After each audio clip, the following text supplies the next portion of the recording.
അന്നത്തെ മത്സരത്തിന്റെ ഫസ്റ്റ് 11-ൽ റൊണോ ഇല്ല എന്നത് മറ്റൊരു വസ്തുതയാണ്.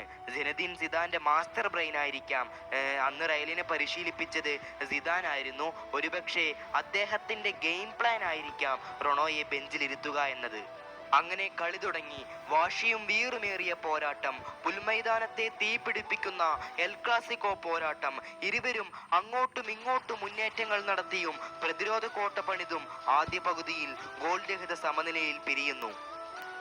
മത്സരത്തിന്റെ രണ്ടാം പകുതിയിലേക്ക് കടക്കുമ്പോൾ രണ്ടാം പകുതിയുടെ 50-ാം മിനിറ്റിൽ തന്നെ പിക്കിയുടെ ഒരു ഓൺ ഗോൾ വരുന്നു. പക്ഷേ അവിടെയൊന്നും റയൽ ആരാധകർ തൃപ്തരായിരുന്നില്ല.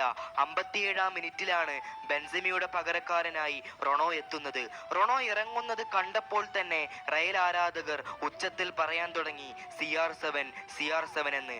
കാരണം അവർക്കറിയാമായിരുന്നു റൊണോ ഞങ്ങൾക്കായി എന്തേലും കരുതി വെച്ചിരിക്കുമെന്ന്. അത്രയ്ക്കും കോൺഫിഡൻസ് ആയിരുന്നു അവരുടെ മനസ്സിനകത്ത്.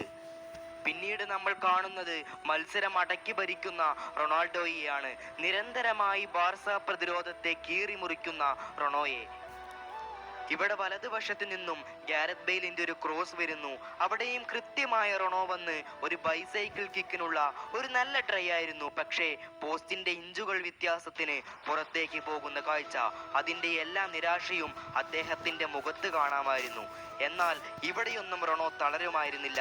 Look at that man, what a pass! അതിസുന്ദരമായ ഒരു ബാക്ക് ഹീൽ പാസ് ഇടുന്നു നേരെ മാർസലോയിലേക്ക്. പക്ഷേ